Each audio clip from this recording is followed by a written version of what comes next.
Esta noche tendremos el análisis del segundo informe de gobierno en materia de política social y política interior. ¿Cuáles son las grandes pendientes legislativos de este periodo? Además tendremos la entrevista con el diputado Leopoldo Domínguez, quien es el presidente de la Conferencia Permanente de Congresos Locales. Desde las cámaras, comenzamos.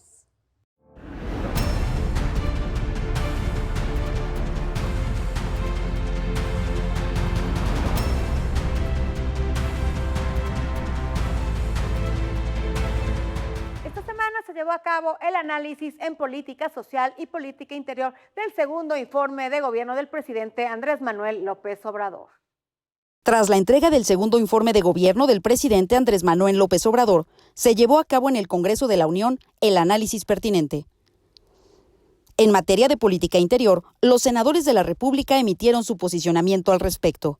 La política interior en este año, como en el anterior, del gobierno del presidente de la República, Andrés Manuel López Obrador, se ciñe al marco constitucional, mantiene el respeto y la relación que marca el federalismo del que forman parte de los estados que aquí estamos representando.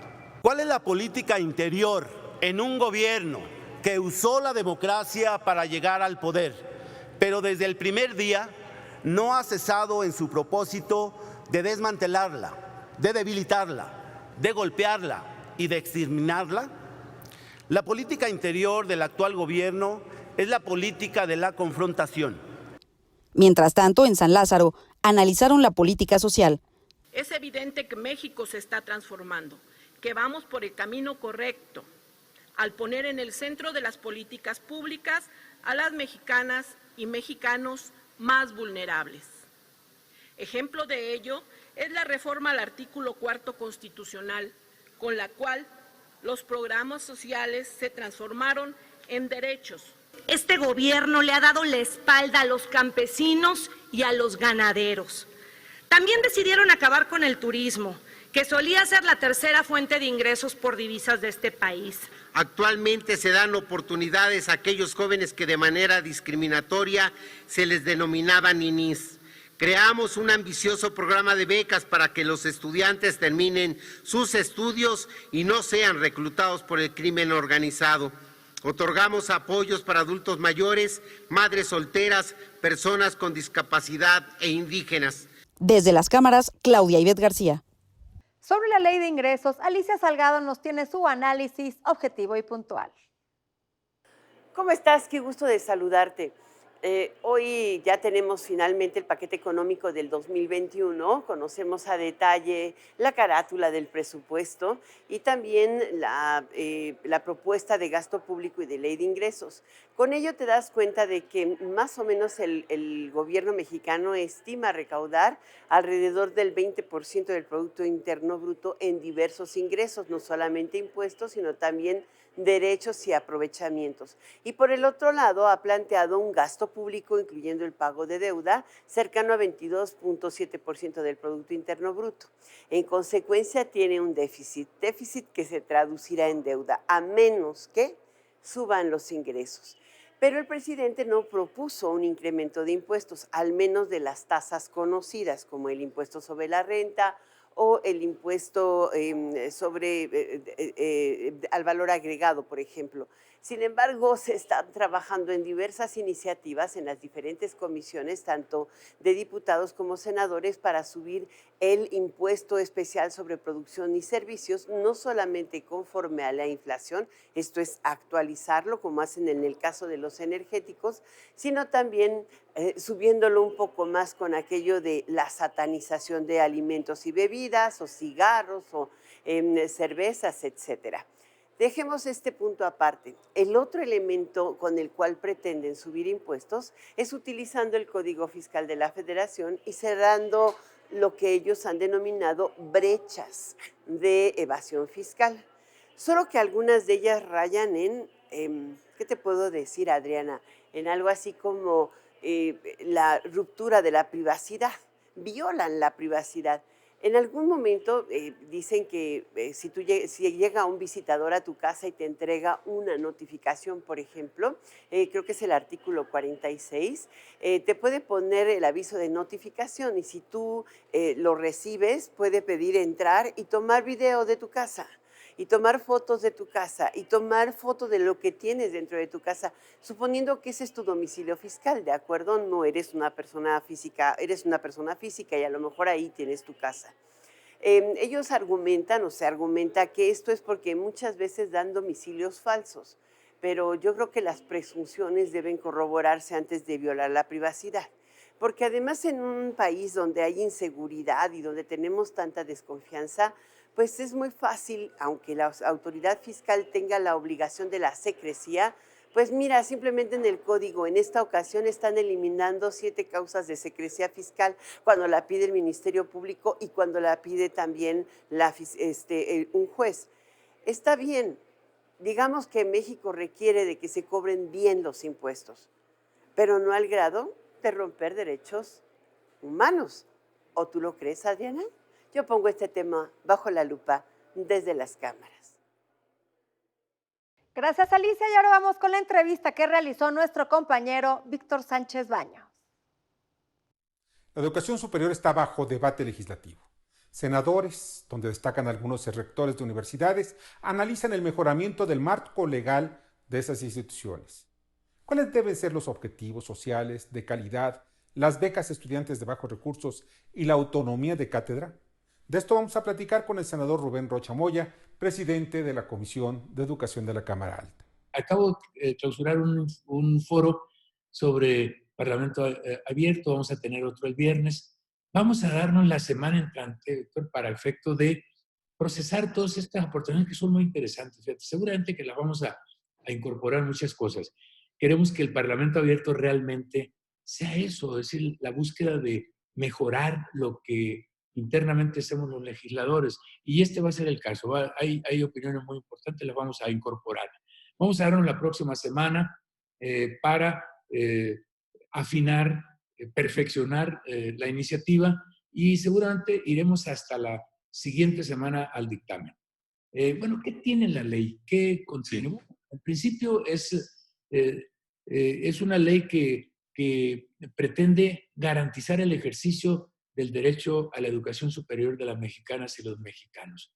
Es importante decir que regula 3 subsistemas, el universitario, el tecnológico politécnico y el subsistema de educación normal y de instituciones formadoras de docentes. Vamos a tratar estamos incorporando en la ley toda la normativa que nos permita que estos 3 subsistemas de educación superior tengan una adecuada coordinación para efecto de caminar hacia la superación de los estándares de calidad de la educación superior. Tú ves que la educación superior pues es la pirámide, la última parte de la pirámide, la cúspide, ya es donde se forman los profesionistas, donde formamos a los investigadores y el producto requiere de rigor. Se trata de que la ley dé garantías para que las instituciones de educación superior se quiten el estrés de encima, busquen la manera de relajadamente producir para el futuro y coordinarse entre sí para que obtengamos los mejores resultados educativos. La diferencia es, todas son instituciones de educación superior. Yo quiero decir que no queremos ver, no es la perspectiva de esta ley, ver a las instituciones de educación superior privadas como algo extraño, como algo indeseado, como algo que luego lo etiquetas de alguna idea medio despectiva, ¿no? Al contrario, vamos a ver con la ley un tratamiento igual. Regulamos los procesos educativos, tanto al interior de las instituciones de educación superior públicas como privadas. Las modalidades, las opciones educativas, es decir, las modalidades son lo presencial, lo a distancia, que ahora la pandemia nos está obligando y enseñando a darle tratamiento a esta modalidad. La vamos a ver en ambas instituciones. La certificación, la acreditación para efecto de mejorar los los parámetros de calidad los estamos viendo para ambas partes. Un modelo de acreditación y de evaluación que se los aplicamos a ambos. La diferencia es que las instituciones de educación pública reciben directamente el financiamiento estatal y las privadas pues las pagan los padres de familia, pero finalmente para el Estado, para México, para el país, es tan importante una cosa como otra. Estos contribuyen, los padres que tienen manera de pagar una colegiatura, pues también tienen manera de elegir a dónde mandan a sus hijos. Y eso ayuda al Estado porque ahí abrimos un espacio más para los jóvenes que no tienen manera de pagar. Y entonces hay que verlo de manera muy solidaria entre uno y otro sistema, por decirlo de alguna manera, de educación, el público y el privado. No está a discusión, porque en efecto estamos metiendo en el artículo 2 de esta ley, estamos prácticamente incorporando lo que es la fracción 7ª del artículo 3 constitucional en materia de autonomía universitaria. Entonces, sí la traemos en la ley, es parte del cuerpo de la ley, el tema de la autonomía universitaria, pero muy cuidado. Estamos construyendo mucho consenso. Hemos recibido opiniones diversas de las instituciones autónomas por ley y una serie de actores que ahora estamos como legisladores. Por ejemplo, yo fui rector de una autónoma, Juan Carlos Romero Hicks fue rector de la Autónoma de Guanajuato, está Tonatiu Bravo, que fue rector de la Autónoma de Guadalajara, es más bien de la UDG, que es autónoma, pero se define como Universidad de Guadalajara. Entonces, los actores que estamos en este proceso tenemos conocimiento, pero más que el conocimiento, doctor, tenemos compromiso con la autonomía universitaria. La estamos cuidando mucho y vamos a tener buenos resultados. Uno de los aspectos fundamentales de la tradición mexicana es la autonomía para instituciones de educación superior. No se trata de crear refugios de impunidad ante el delito, sino santuarios de libertad de cátedra, y de ello deben gozar la amplia gama de instituciones educativas públicas, sociales y privadas. El conocimiento es universal, y en ese universo es fundamental estimular la riqueza de las ideas y de las ciencias. Y está aquí en el estudio con nosotros Claudia Ivette García para hablar sobre los grandes pendientes legislativos. Hola Claudia Ivette, ¿cómo estás? Buenas noches. Buenas noches, Adriana, un gusto saludarte. El trabajo legislativo en nuestro país se encuentra rezagado luego de que ambas cámaras federales dejaran de sesionar aproximadamente 2 meses a causa de la pandemia sanitaria. ¿Cuáles son los principales pendientes en cada uno de los recintos parlamentarios? En la Cámara de Senadores existe un rezago de 3.150 iniciativas y 510 minutas acumuladas durante los 2 años de la presente legislatura. Además, la agenda de la Cámara Alta tiene importantes prioridades, tales como la reforma del Poder Judicial y la reforma que podría abrir la puerta a sesionar a distancia para evitar contagios frente al COVID-19. La minuta para la eliminación del fuero, la nueva ley de educación superior y también la regulación de la marihuana con fines recreativos son temas indispensables que deberán estar en el Pleno durante este periodo ordinario. Finalmente, los senadores tienen pendientes al menos 35 nombramientos de magistrados e integrantes del Instituto Nacional de Transparencia, Acceso a la Información y Protección de Datos, nombramientos que no pueden quedar vacantes, porque sería dejarnos también vacantes de justicia y transparencia. En la Cámara de Diputados, la prioridad es otra, la de cada año, el paquete económico.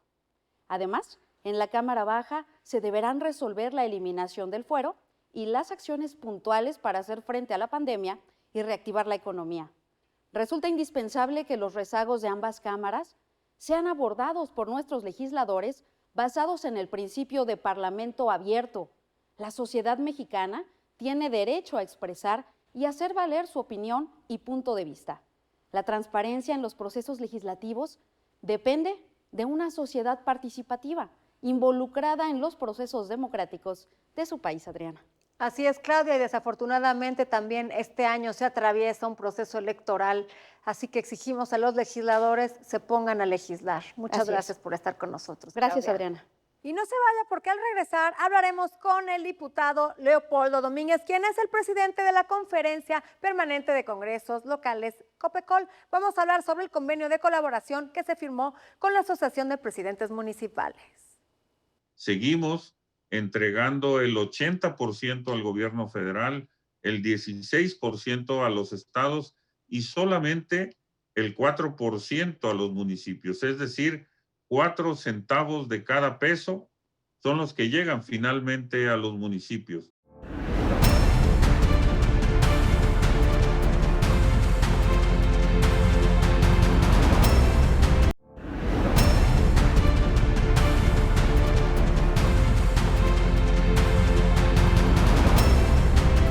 Copecol no es una medicina, pero aliviará muchos males.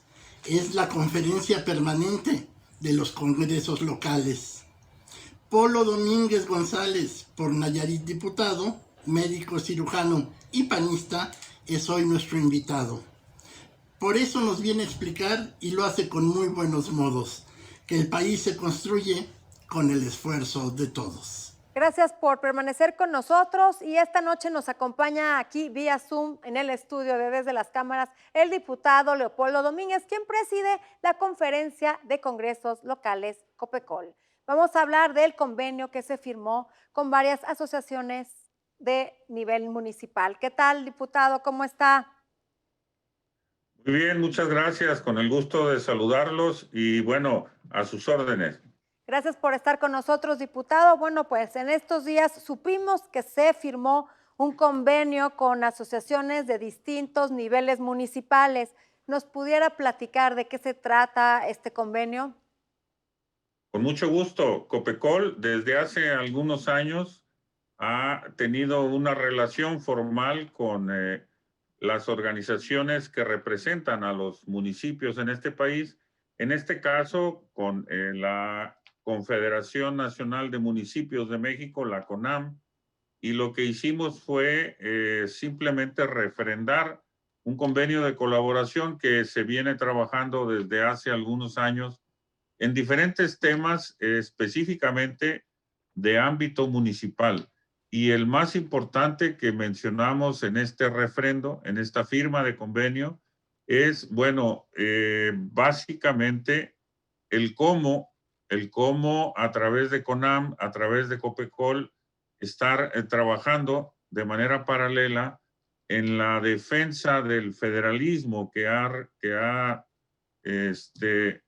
hecho de este país un país federalista, un país que proviene de un pacto y que, bueno, hoy las condiciones políticas pues parecieran mandar una señal de riesgo en cuanto a la autonomía de los propios municipios, a la autonomía de los propios estados y a una tendencia al centralismo que, bueno, desde nuestro punto de vista, pues no le hizo nada bien a este país en décadas pasadas. Ese es básicamente el tema que nos ha reunido, que nos tiene trabajando y bueno, que nosotros como Copecol, como congresos locales, como municipios de México, queremos aportarle a este país, queremos fortalecer este federalismo.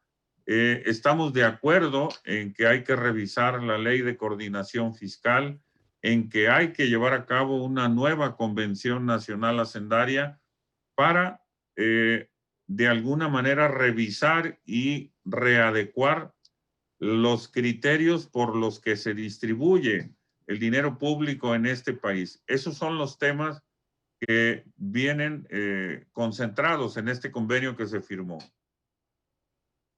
Diputado, el federalismo, como usted lo menciona, se ha venido desdeñando en últimos sexenios. Este sexenio, pues varios gobernadores decidieron salirse del pacto fiscal, salirse de la CONAGO y volverse autónomos. ¿Usted cree que este pacto fiscal robustece o ayuda y aporta al federalismo?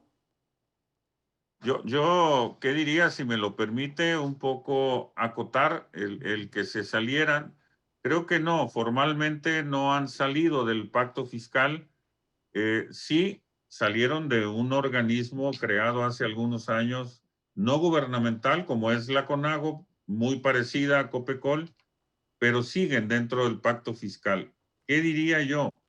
Sí se requiere un pacto fiscal, pero por las circunstancias que vivimos actualmente, es un pacto que ha quedado obsoleto, que hoy no representa los intereses de las entidades federativas. Hoy las fórmulas de distribución de los recursos de las participaciones federales no responden a las necesidades de la población. Seguimos entregando el 80% al gobierno federal, el 16% a los estados y solamente el 4% a los municipios. Es decir, 4 centavos de cada peso son los que llegan finalmente a los municipios. Y si a eso le agregamos que han desaparecido una numerosa cantidad de programas, de fideicomisos, pues obviamente los ayuntamientos están viviendo una situación verdaderamente crítica. Entonces, sí ocupamos un pacto fiscal, pero con nuevas reglas del juego. También en esta reunión se habló del servicio de carrera, de civil o profesional, de qué forma pudiera robustecer a los municipios y al federalismo este tema. Nosotros no tenemos ninguna duda de que debe existir un servicio profesional de carrera, que habrá que hacer un esfuerzo por homologarlo, es decir, que no tengamos en cada entidad federativa, en cada ayuntamiento, un servicio civil de carrera hecho a la medida. Creo que no debe ser así. Creo que debe estructurarse de manera homogénea, pero también desde los congresos locales debemos darle y construirle todo el marco jurídico para que no suceda lo que ha venido sucediendo, y debo decirlo más en esta administración, que cada quien haga del servicio profesional de carrera lo que se le antoje, o peor aún, ni siquiera respetar o tomar en cuenta pues una norma que debiera ser obligatoria para todos. Diputado, en este presupuesto, en este paquete económico 2021, vemos que se sacrifica y se castiga mucho a los municipios. ¿Van a hacer algo? ¿Van a negociar? ¿Van a discutir para que no se les castigue tanto en materia presupuestal? Sin duda, a través de nuestras propias organizaciones políticas, de todos los partidos políticos que hoy tienen una representación en Cámara de Diputados, pues estamos nosotros no solamente exigiendo, sino presentando propuestas, rutas por donde podamos modificar esa propuesta de presupuesto y que los municipios, sobre todo los municipios, también los estados, no sean los que carguen con un presupuesto tan austero, tan raquítico, y que bueno, hoy vemos con mucha preocupación que sacrifica áreas tan sensibles como es la salud, como es el campo, y que bueno, no podemos permitirlo. Más allá de nuestras diferencias políticas, creo que hoy debe prevalecer la cordura, la prudencia, y que todos hagamos un esfuerzo porque pues los estados y sobre todo los municipios que han sido los más castigados, pues reciban los recursos necesarios para salir adelante, más en una época posterior a la peor pandemia que hemos vivido en los últimos 100 años. Así es, diputado. Esta asociación, ¿qué tanto peso político tiene? Bueno, yo te diría que bueno, es una organización que tiene ya algunos años, nace en el 2012 y ha tenido diferentes presidencias de varios partidos políticos. Ha estado el PRI, ha estado el PAN, ha estado el PRD. Hoy el PAN tiene la presidencia, sin embargo, se ha caracterizado por ser una organización muy plural, muy transparente. Si revisas el Consejo Consultivo, hay compañeros y compañeras diputadas de todas las fuerzas políticas. Hemos estado haciendo un esfuerzo sobrehumano por salir adelante. Tú hablabas al principio, pues, de esa escisión que hoy sufre CONAGO, y la verdad no quisiéramos que COPECOL fuera por el mismo camino. Hay mucha voluntad, mucha disposición de diputados y diputadas de todo el país pues de fortalecer Copecol, más allá de pensar en crear nuevas organizaciones, de fortalecer Copecol, sobre todo como una instancia plural y participativa. Además, bueno, también en este pacto se vio una colaboración con los presidentes municipales y también con las alcaldías. Y recordemos que en todo el país, la primera instancia a donde acuden los ciudadanos es a los ayuntamientos, con problemas que a veces ni siquiera les competen, pero que el alcalde, la alcaldesa, el regidor, la regidora, pues sienten el compromiso de resolver. Sobre todo temas de infraestructura sanitaria, agua, drenaje, pavimento, en fin, basura, pero también temas agrarios, temas de comunicaciones.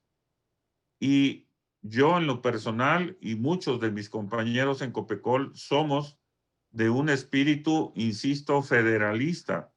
Nosotros trabajaremos permanentemente por fortalecer ese pacto que le dio origen a este país, ese pacto federal que hoy tiene a 32 entidades federativas aglutinadas y abonaremos a que así siga. Así es, diputado, pues aquí le estaremos dando seguimiento a estos acuerdos. Gracias por estar con nosotros aquí en Desde las Cámaras, diputado Leopoldo Domínguez, presidente de la COFECOL. Se nos acabó el tiempo, pero no dejen de vernos próximo jueves, 11:30 de la noche, en el único programa de la televisión que pone bajo la lupa el quehacer legislativo. Buenas noches.